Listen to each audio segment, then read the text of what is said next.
मला वाटतं आज नाशिकचा प्रश्न मार्गी लागलेला आहे. गोकुळ गीते यांनी आपली उमेदवारी मागे घेतलेली आहे आणि त्यामुळे आता जळगावचे प्रश्न उद्या सुटेल. आता इथे कुठला प्रश्न राहिलेलाच नाही मला असं वाटतं. अजूनही त्या तयारीत नाही लोक माघार घ्यावी रेशमा. अजून मी आता इथे आलेलो आहे, कोणाशी बोललोय नाही, कोणाची भेट झालेली नाही. मला वाटतं त्यांचे नेते आमचे शिंदे साहेब शिवसेनेचे नेते ते खाली सूचना देतील. आता 5-7 दिवस आपण बघितलं सगळं कसं कसं चाललं होतं नाशिकला, काय काय झालं ते आज तिथलं आटोपलेलं आहे. जळगावचा काही आता प्रश्नच नाही. दिवस थोडेसे राहिले मग काय राहतं त्याला, काय मतदारी थोडेसेच आहेत.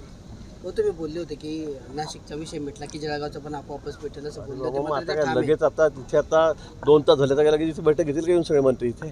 ठीक आहे ना. आता मी सांगितलेलं होतं की इकडचा प्रश्न मिटला की इकडचा मिटणार आहे आणि तो जवळपास मिटलेलाच आहे. फक्त फॉर्मॅलिटी बाकी राहिलेली जळगावचे का जळगावची फॉर्मॅलिटी बाकी बोलणं झालं. बोलणं झालं असं काय सध्या? सगळ्यांची बोलणं झालेलं आहे. मुख्यमंत्री मोरांची बोलणं झालं, शिंदे साहेबांचं माझं तर रोजच बोलणं सुरू आहे. सगळेच आहेत. सावंत साहेब आम्ही रोज सोबतच आहेत. पाचसाले जरे दादा भुसे आहेत. उत्तर महाराष्ट्रामध्ये 2 जागा आहेत, जळगाव आणि नाशिक. दोन्ही क्लिअर झालेले आहेत. उद्यापर्यंत निर्णय होईल. निर्णय झाल्यासारखाच आहे. त्यात काही फक्त जाहीर करतील. गुलाब मला वाटतं आज इथे नाही आहेत, मुंबईला आहे, त्यांची उद्या काही बैठक आहे, त्यामुळे होईल उद्या परवा होईल. गुलाब आल्यानंतर मला वाटतं शिंदे साहेबच ते जाहीर करतील तिकडनं, काय अडचण नाही. कधीपर्यंत करायचं? आताही होईल, लगेचही होईल तुम्ही म्हणाल तर. घेऊन टाकायला आता काही कुठला प्रश्न राहिलेला नाही, तर सगळे प्रश्न सुटलेले आहेत. आता दोन्ही जागांचा मार्ग मोकळा झालेला आहे. आता फक्त घोषणेची औपचारिकता बाकी आहे का? आता मी किती वेळा सांगू तुम्हाला, आता एकच प्रश्न दाखवणार. हो, आता दुसरीकडे शरद पवार गटाने काँग्रेसमध्ये विलीन होण्यासंदर्भातला प्रस्ताव दिल्याची माहिती आहे. मला माहिती त्याने दोन कुठेही नेत्यांमध्ये व्हावं. चर्चा झाली. 15 ऑगस्ट पर्यंत शरद पवारांचा पक्ष काँग्रेसमध्ये विलीन होईल असं पण सांगितलं जात आहे. शुभेच्छा आहेत त्यांना.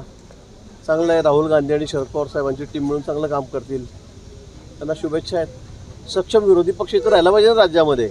आता काही शिल्लकच राहिलेलं नाही. तुम्ही ठेवत नाही ना, सगळ्यांनी वेगवेगळं होऊन पाहिलं, एकत्र होऊन पाहिलं, पण कुठे काय. तुम्ही ठेवत नाही विरोधी पक्ष. आता परवाच उद्धवजींनी विचारलं त्यांना त्यांच्या बैठकीमध्ये दिल्लीला की आपला चेहरा कोण, तर अजून परत भानगडी सुरू झाल्यात. पंतप्रधान पदाचा पुढचा चेहरा कोण विचारलं तर ते सुद्धा ते सांगू शकत नाही, सांगू शकणारही नाही. नाहीतर ते सगळे अजून परत वेगवेगळे होतील. त्यामुळे राज्यात असेल काय, देशात असेल काय, सगळे 12 वाजलेले विरोधी पक्षाचे आपण बघतात. विरोधकांची शक्ती एकत्र करण्यासाठी आता टीएमसी नंतर राष्ट्रवादी शरद पवार सगळे जमा झाले. आता कुठे टीएमसी कुठे काय राहिलं, गेलं ना टीएमसी. जेमतेम तर एकच पक्ष होता सक्षम विरोधी म्हणून देशामध्ये, काय राहिलं त्यांचं आता, तेही गेलेत. कॉक्रोच जनता पार्टीचा आज पुण्यात एल्गार बघायला मिळाला. धर्मेंद्र प्रधानांच्या राजीनाम्याची मागणी केली गेली. थोडे दिवस चालणार या गोष्टी. आता तुम्ही बघितलं दिल्लीमध्ये एवढ्या मोठ्या गाजावाजा केला, काय झालं, काहीच होत नाही. आता त्यांचं ठीक आहे.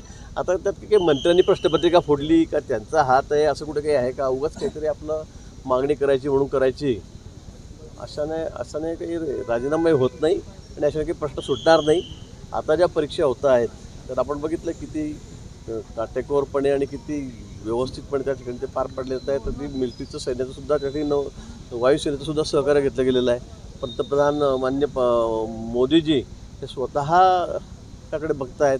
आणि म्हणून मला असं वाटतं की राजीनामा मागणं वगैरे हे तर चालू राहणार आहे. राऊतांनी का मोदींचा आणि त्या काँग्रेस जनता पार्टीच्या अध्यक्षांचा फोटो ट्विट केला होता अभिजित केसरीचा, पण तो फोटो लगेच डिलीट केला आहे संजय राऊतांनी. पण मला नाही माहिती त्यांनी का केला, कोणता टाकला फोटो, कोणता नाही टाकला, मला काही फार माहिती नाही. तेव्हा तुम्हीच सांगता आता. सुमित्रा पवार आज म्हटलेलं आहे की आमच्या पक्षामध्ये अनावश्यक हस्तक्षेप खपवला जाणार नाही.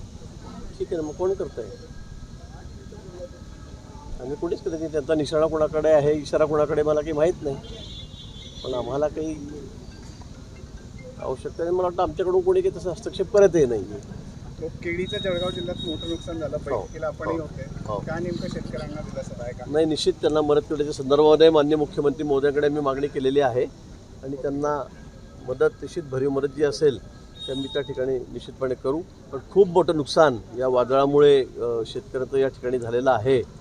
त्या संदर्भामध्ये जिल्हाधिकाऱ्यांकडून सगळी माहिती, सगळे पंचनामे या ठिकाणी घेतलेले आहेत.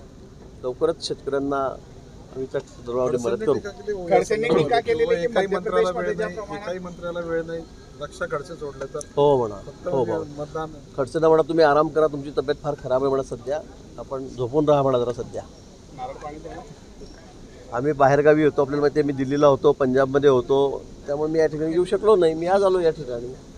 त्यामुळे त्यांना नुसते उपद्रव कोणी सांगितले, तुम्ही आराम करा म्हणा जरा सध्या, आपण तब्येत जपा म्हणा आपली.